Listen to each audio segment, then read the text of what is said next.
Olá, meus amigos, minhas amigas, um dia de muita paz para todos nós. Hoje, exatamente 11 de julho de 2022, estamos nós reunidos para estudarmos a obra Lázaro Redivivo. Vou solicitar para a nossa irmã Lígia fazer a nossa prece de gratidão. Mestre amigo Jesus, mais uma vez estamos aqui, reunidos em torno da sua palavra. Agradecemos por essa possibilidade. Agradecemos pelo apoio da equipe espiritual que conduz os trabalhos do EOS. Abre, Senhor, o nosso entendimento. Não seja só um entendimento intelectual, que possamos sentir o que estamos estudando e gravar isso fundo na nossa alma. Graças te damos, Senhor, hoje e sempre. Que assim seja. Hoje nós iremos estudar no livro Lázaro Redivivo a mensagem de número 5, intitulado Doce Nome. E logo no primeiro parágrafo, nosso querido Humberto de Campos, nessa psicografia por Francisco Cândido Xavier, ele vai falar de Caim e vai falar do abandono de José, que era filho de Jacó. Vamos primeiro recordar um pouco Caim, porque ambos estão no livro de Gênesis. E primeiro a gente tem que entender que o Antigo Testamento, o livro de Gênesis, é dito que estaria dentro do Pentateuco mosaico. Então seria um livro que teria sido escrito por Moisés, mas não tem assim uma comprovação. Ele é intitulado um dos 5 livros, né, que é o Pentateuco mosaico, e o primeiro é Gênesis. A gente, quando vai estudar o livro Gênesis, principalmente esse processo da formação do planeta, nós temos que entender que isso é uma parábola. Nós não podemos estudar o livro Gênesis tendo como se Adão fosse um homem, Eva fosse uma mulher, Caim fosse um homem. Não dá para a gente entender assim. Isso é rico, até porque na parábola nós vamos ver que ela teve o filho Caim, teve o filho Abel. Nós sabemos que Caim, com ciúme, matou Abel. Caim foi para a terra de Nod, lá ele casou e multiplicou a sua descendência. Então vamos parar para pensar. Se por um acaso o mundo começou com Adão e Eva, e se um dos filhos matou um outro filho, e o filho que sobreviveu, que foi o Caim, foi para a terra de Nod e lá ele casou com quem? Já que tudo iniciou de Adão e Eva, ela só tinha tido 2 filhos. Vocês estão acompanhando minha linha de raciocínio? Então a gente percebe que isso é uma parábola. Quando Caim saiu da face de Deus e foi ali para a terra de Nod, ela teve então o 3º filho, que é Sete. E dali vieram todas as descendências. Dali veio Abraão, aí de repente povoou tudo, né? Então a gente observa que não faz sentido, porque a única mulher que se fala é da própria Eva. Então a titia está dizendo que o texto está errado? Não, que a nossa interpretação é que é equivocada. Interpretar o texto hebraico, porque primeiro que a gente tem que entender, quando a gente fala de Antigo Testamento, a gente está falando do livro dos nossos irmãos hebreus. Não é do Ocidente, não é nosso esse livro, não foi feito pelo cristianismo. Quando nosso Senhor Jesus veio à Terra, o verbo se fez carne, o texto já existia. Você tem que entender que Moisés para Cristo, nós temos mais de 1000 anos de distância. E que todos os nossos irmãos hebreus estudavam a Torá, que é o nome, o que nós chamamos de Antigo Testamento, os nossos irmãos hebreus chamavam de Torá, e ainda chamam Torá, é o livro dos hebreus. Então, eu preciso entender como é que os nossos irmãos hebreus interpretam isso. Então, se eu for perguntar para um irmão hebreu como é que ele interpreta, ele vai dizer exatamente que aquilo ali é um símbolo, é uma metáfora riquíssima de informações. E a coisa é tão repetitiva que a gente fala só de Caim e Abel, ninguém cita o Sete, que foi o seu 3º filho. Daí a descendência. Então, a gente primeiro tem que entender essa simbologia dentro dos 5 livros mosaicos. Então, aqui ele diz: não obstante a defecção, ou seja, a falta, né? A deserção de Caim, que matou o irmão, dentro dessa parábola, tá? E o abandono de José, que era filho de Jacó, o nome de irmão é talvez um dos títulos mais doces que existem no mundo. Vamos agora, a nossa irmã Aramita irá ler um pouquinho do livro Gênesis, para a gente conhecer um pouquinho a história do José, filho de Jacó. A história de José está em Gênesis, começa em capítulo 37, e eu vou ler o versículo de 1 a 3, que diz: Jacó habitava na terra das peregrinações de seu pai, na terra de Canaã. Estas são as gerações de Jacó. José, aos 17 anos de idade, estava com seus irmãos apacentando os rebanhos.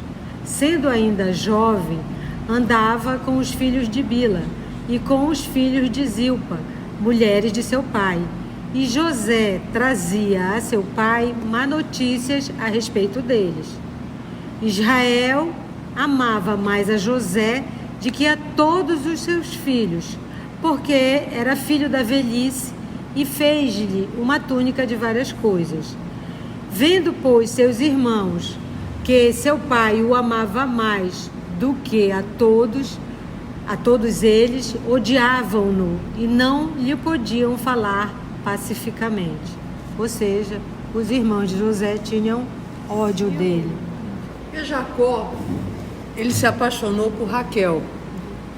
E o pai de Raquel deu a ele em casamento, ele engana, diz que ele embriaga e dá a outra irmã, que é a Lia, e que ele teria que trabalhar mais muitos anos para poder casar também com Raquel. E ele fez isso, ele foi tendo filhos com Lia, Rúben, todos os outros lá, e a Raquel era estéril. Então a Raquel sofria por isso. Quando ele chega na velhice, nasce José, o primeiro filho da Raquel. Então ele amava José do jeito que ele amava Raquel. Isso gerou um ciúme muito grande nos outros irmãos. E depois ele teve um outro filho com a Raquel. E esses irmãos o venderam para um mercador que passava. Ele foi vendido como escravo e foi morar no Egito. E lá passou a ser o assistente do faraó. E foi um homem muito importante no Egito e leva os irmãos todos. Daí ele virou José do Egito. A gente percebe que repete um pouquinho a história de Caim e Abel, repete um pouquinho a história de Abraão com a sua esposa, né, Sara, que ele também engravidou a Seva, que era a Agar, né? E aí gerou meio que um ciúme, né? E é interessante que o Ismael é filho de Agar, né? Olha que interessante. Agar que deu origem aos muçulmanos. Que brigam com os judeus até hoje, que depois é filho do primogênito da Sara. Muito legal nessas histórias, né? Então, olha só, mediante esse material, a gente já entendeu agora essas exceções, né? Que diz assim: não obstante essa falta aí de Caim e o abandono de José, que era filho de Jacó, o nome de irmão é talvez um dos títulos mais doces que existe no mundo. O nome de irmão, tá? O nome. O verdadeiro amor fraternal não pede compensações, não experimenta ciúme, não é exclusivista, reclama somente a felicidade do objeto amado com a qual se contenta. Gente, olha, não é fácil isso aqui não. Olha só, Humberto de Campos a nos dizer o que é o amor. Aqui é a carta de Paulo ao Coríntios, mas olha só, o verdadeiro amor fraternal, porque tem um falso, né? O verdadeiro amor fraternal, ele não pede compensações. Não pede compensações. Eu te dou aqui, mas tu me compensa ali. Aqui já caiu. Eu te sirvo aqui e tu me serve ali, né? Não exige compensações. O verdadeiro amor, ele não experimenta ciúme. Imagina aqui o ciúme do próprio Caim em relação a Deus, porque Deus, tudo que Abel fazia, Deus achava lindo, né? E aqui os próprios irmãos de José. Não experimenta ciúme. Não é exclusivista, que é só para si. Reclama somente, ou seja, deseja somente a felicidade do objeto amado, com a qual se contenta. É aquilo que a gente tem aprendido. O verdadeiro amor, ele se alegra em saber que o outro está bem. E não em saber que o outro me serve. Porque o nosso amor ainda é muito assim. Eu quero que você me sirva. A mim. Que você me sirva. Que você me atenda nos meus caprichos. E o verdadeiro amor não. Que não seja comigo, mas que você possa estar feliz aonde quer que você esteja. Com quem você esteja. Agora me conta. Dá pra gente? A gente já dá conta disso? Mas é o verdadeiro amor fraternal. Jesus chamava irmãos a todos os seguidores de seu ideal divino. E seus legítimos continuadores viviam em comunidade fraternal. Os cristãos martirizados nos circos penetravam na arena abraçados e felizes. Damas do patriciado davam as mãos às escravas misérrimas, unidas para o sacrifício. Aí eu me lembro logo aqui da própria Lívia, né? Joana de Cusa. Damas do patriciado davam as mãos às escravas misérrimas, unidas para o sacrifício. Não se conheciam antes. As filhas dos romanos aristocráticos haviam nascido no berço da dominação, enquanto as servas dos nobres haviam chegado ao mundo à sombra do cativeiro. Enfrentavam, porém, as feras sacrílegas, de mãos entrelaçadas, porque o evangelho do reino celeste lhes revelara o doce mistério da sublime fraternidade. Eram irmãs diante do Eterno. Então aqui ele já coloca um outro patamar de irmão. Ele não mais fala aqui do irmão consanguíneo, mas do irmão que estão ligados pela causa, pelo bem, pelo servir. Eram irmãs diante do Eterno. Era tudo o que podiam saber no supremo holocausto a Jesus Cristo, por quem vertiam o sangue generoso e renovador. Francisco de Assis, abnegado companheiro dos homens e da natureza, sentia-se irmão do lobo de Gúbio. Vocês lembram a história do lobo de Gúbio? Todo mundo apavorado, querendo matar o lobo. O que Francisco de Assis fez com o lobo? Apaziguou o lobo, ao qual dirigia a palavra em nome de Deus. Paulo de Tarso, o apóstolo da gentilidade, então, apóstolo, aquele que vai ensinar. Gentilidade eram os não-judeus. Porque lembra que o grupo dos judeus, os nossos irmãos ali do judaísmo, eles eram fechados.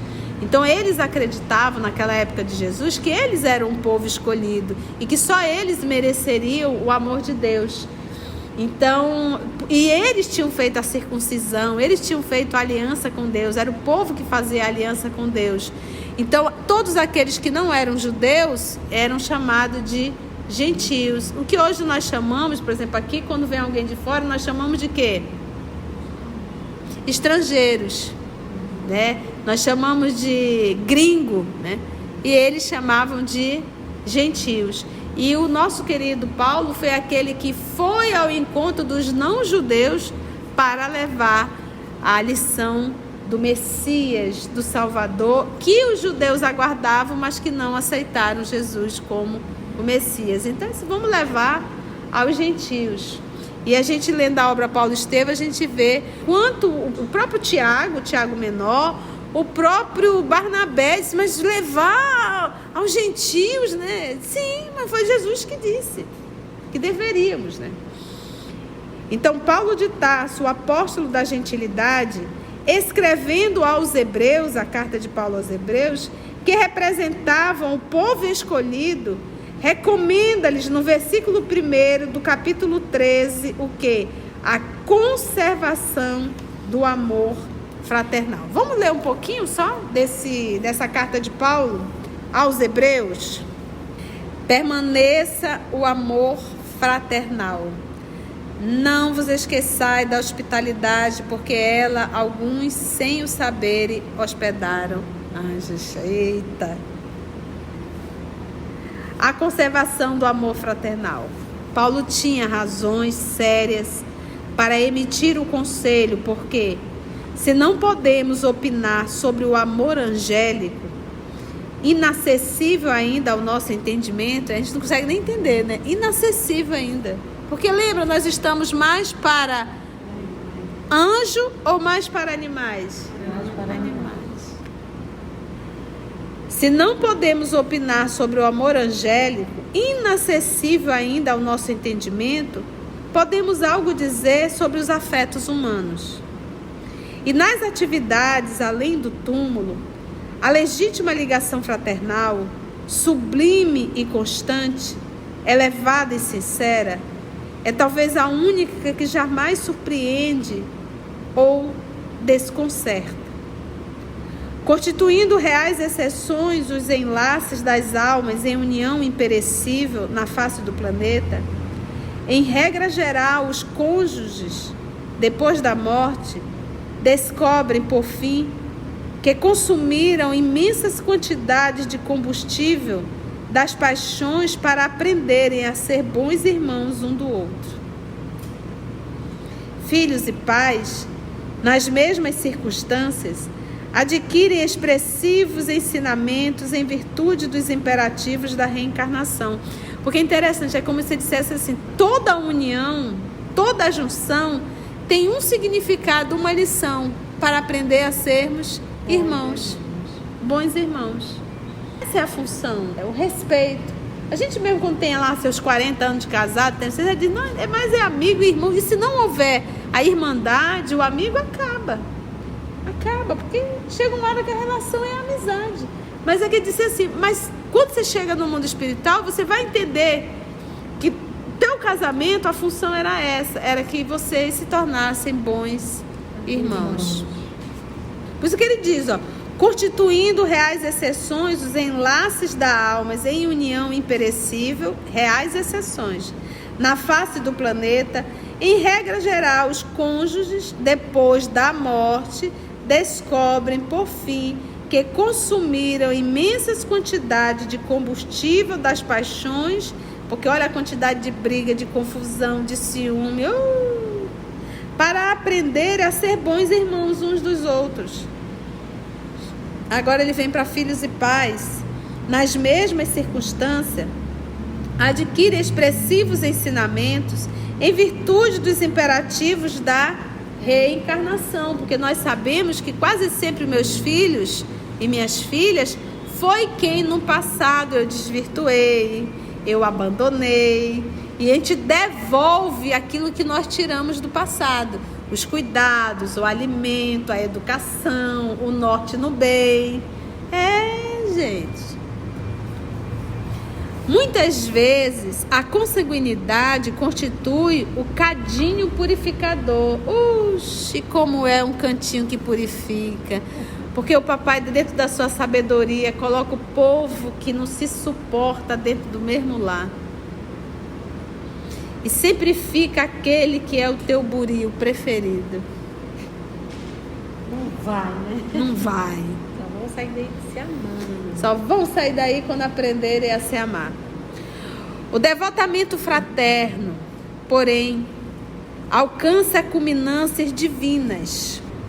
A realidade não lhe embacia o clarão, nem a morte lhe desfigura a beleza. A beleza de quem? Do devotamento fraterno.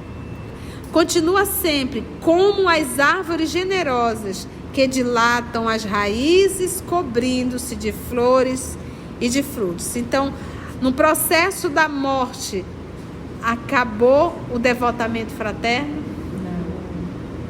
Não. Como uma árvore, essas raízes, continuam. O irmão não conhece os dramas passionais dos desejos desatendidos, não exige considerações exteriores, não solicita senão a ventura dos que lhe gozam o carinho e a dedicação. Por isso mesmo, embora estejamos muito distantes da plena execução da regra áurea, a humanidade não será integralmente feliz enquanto o amor fraternal não estabelecer o seu império no mundo. Semelhantes considerações vieram-me ao raciocínio ao receber a visita de uma senhora recentemente desencarnada, diz Humberto de Campos.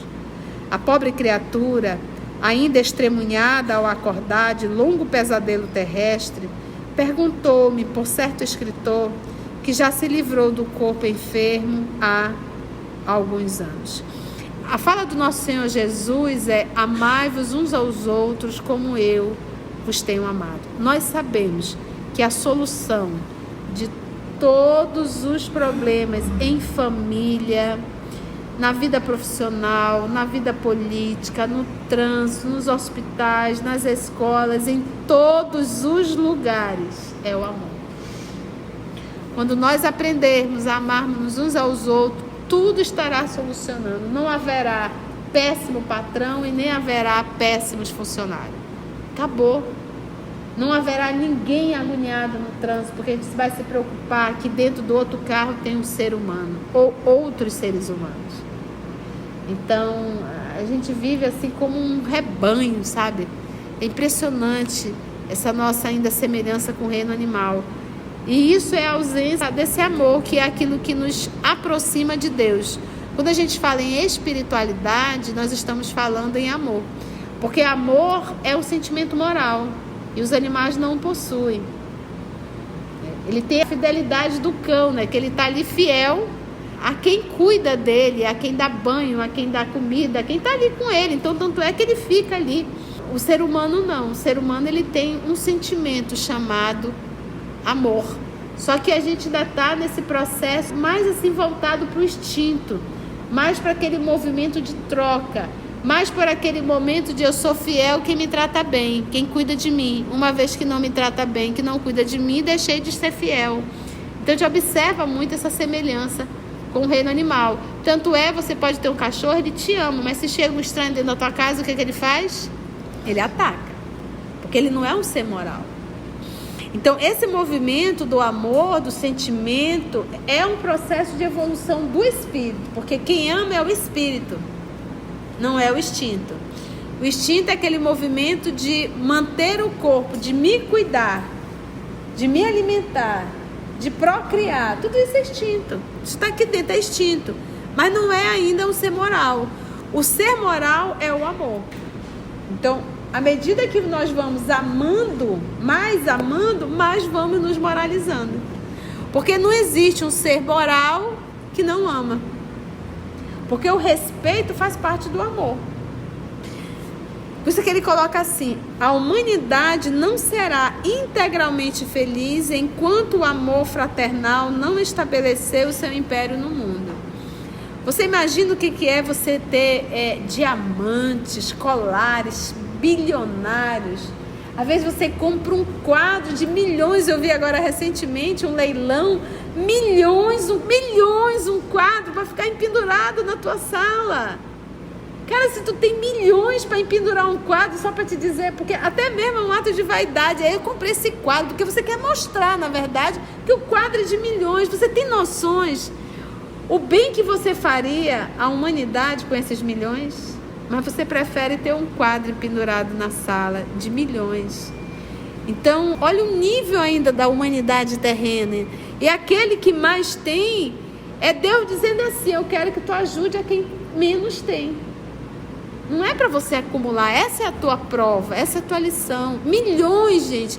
Eu fiquei desesperada quando eu ouvi isso. E quantas vezes a gente não faz isso? Enquanto o amor fraternal não estabeleceu o seu império no mundo, aí você guarda aquelas coisas caríssimas, quadros, joias, vestidos caríssimos, morreu, ficou tudo. Ah, mas eu usei quando eu estava encarnada. Usou para o teu mal, porque você só se comprometeu. Porque o dinheiro não era seu. O dinheiro é um empréstimo divino que a gente tem que prestar conta da administração. Então usou para o teu mal. Usar para o teu bem era tu te preocupar com os teus outros irmãos. Tem um vídeo, um desenho simples, mas são pessoas, existe um caldeirão de alimento, uma sopa, e eles precisavam se alimentar. Só que cada um tinha uma colher, mas o cabo da colher era muito grande. Eles conseguiam pegar a sopa, mas eles não conseguiam se autoalimentar.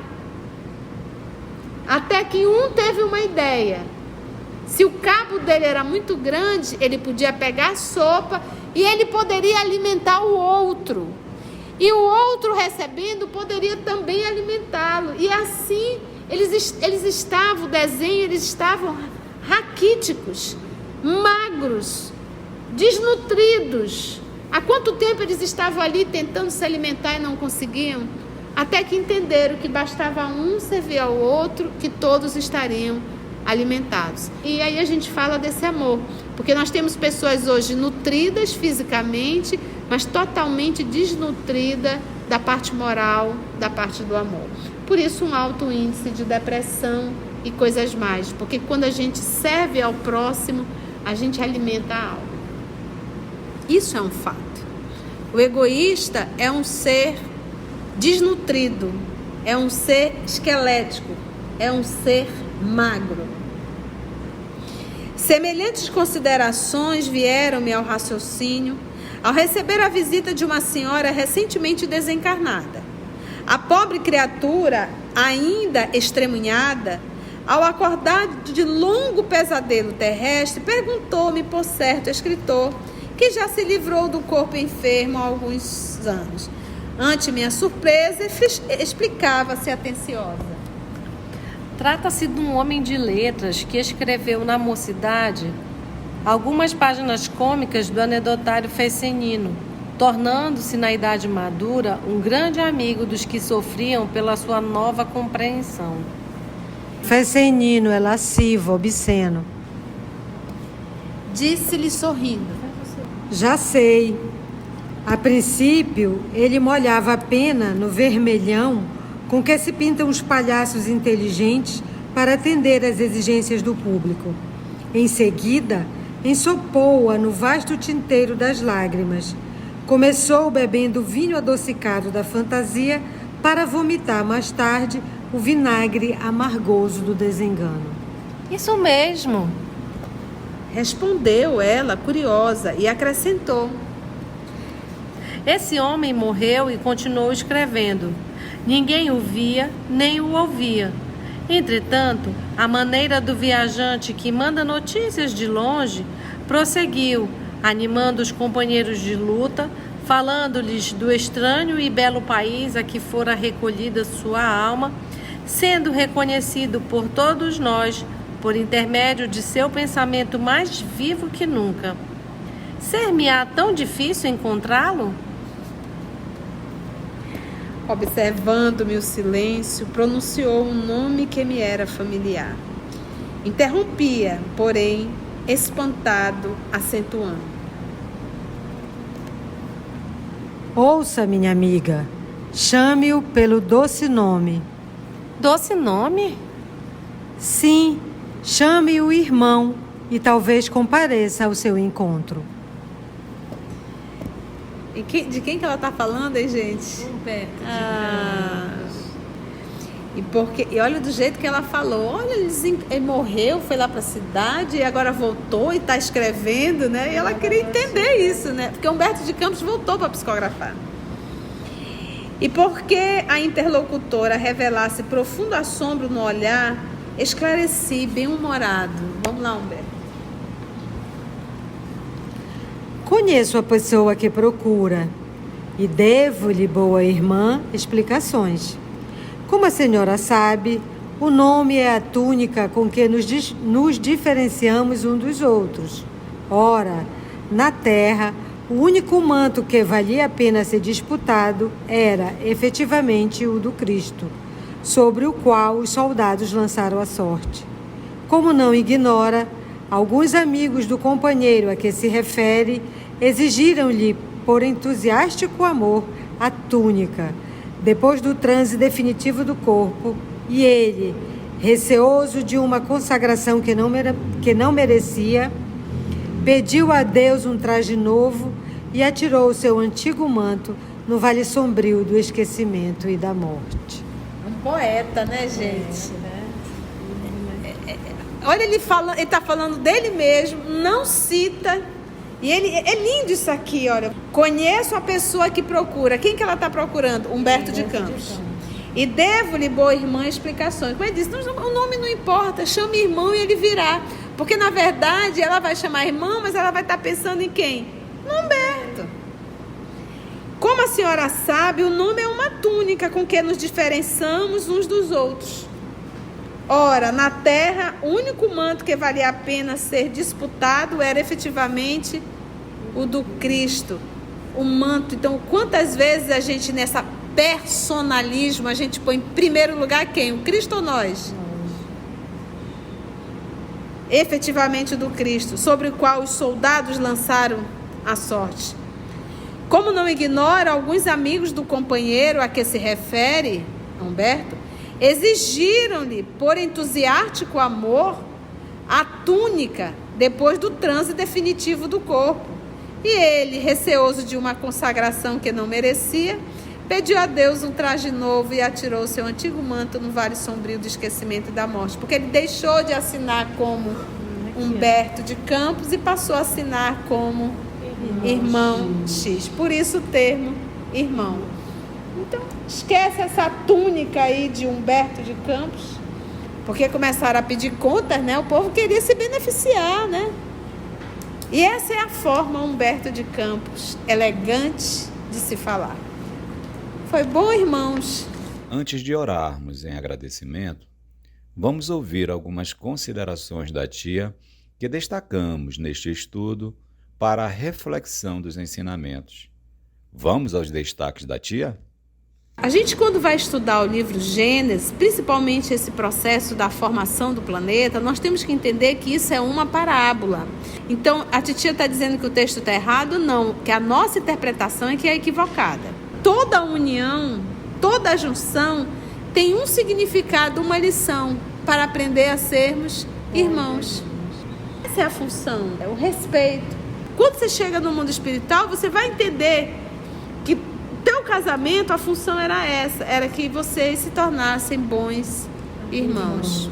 Quase sempre meus filhos e minhas filhas foi quem no passado eu desvirtuei, eu abandonei, e a gente devolve aquilo que nós tiramos do passado, os cuidados, o alimento, a educação, o norte no bem. Porque o papai, dentro da sua sabedoria, coloca o povo que não se suporta dentro do mesmo lar. E sempre fica aquele que é o teu buril preferido. A fala do nosso Senhor Jesus é: amai-vos uns aos outros como eu vos tenho amado. Nós sabemos que a solução de todos os problemas em família, na vida profissional, na vida política, no trânsito, nos hospitais, nas escolas, em todos os lugares, é o amor. Quando nós aprendermos a amarmos uns aos outros, tudo estará solucionando, não haverá. Quando a gente fala em espiritualidade, nós estamos falando em amor, porque amor é um sentimento moral e os animais não o possuem. O ser humano, ele tem um sentimento chamado amor, só que a gente ainda está nesse processo mais assim voltado para o instinto, mais para aquele movimento de troca, mais por aquele momento de eu sou fiel, quem me trata bem, quem cuida de mim. Uma vez que não me trata bem, que não cuida de mim, deixei de ser fiel. Então, esse movimento do amor, do sentimento, é um processo de evolução do espírito, porque quem ama é o espírito, não é o instinto. O instinto é aquele movimento de manter o corpo, de me cuidar, de me alimentar, de procriar. Tudo isso é instinto. Isso está aqui dentro, é instinto. Mas não é ainda o ser moral. O ser moral é o amor. Então, À medida que nós vamos amando, mais vamos nos moralizando. Porque não existe um ser moral que não ama. Porque o respeito faz parte do amor. Então, olha o nível ainda da humanidade terrena. E aquele que mais tem é Deus dizendo assim: eu quero que tu ajude a quem menos tem.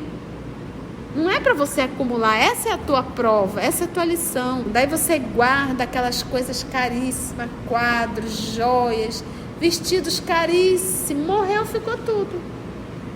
Ah, mas eu usei quando eu estava encarnada. Usou para o teu mal, porque você só se comprometeu. Porque o dinheiro não era seu, o dinheiro é um empréstimo divino que a gente tem que prestar conta da administração. Então usou para o teu mal. Usar para o teu bem era tu te preocupar com os teus outros irmãos. Porque nós temos pessoas hoje nutridas fisicamente, mas totalmente desnutridas da parte moral, da parte do amor. Por isso um alto índice de depressão e coisas mais. Porque quando a gente serve ao próximo, a gente alimenta a alma. O egoísta é um ser desnutrido. Assim, concluindo o nosso estudo de hoje, e agradecendo o nosso Mestre Jesus por mais este momento de aprendizado, vamos orar? Então agradecemos assim a Deus nosso Pai, a Jesus, o nosso irmão maior, e aos nossos irmãos espirituais que aqui estão.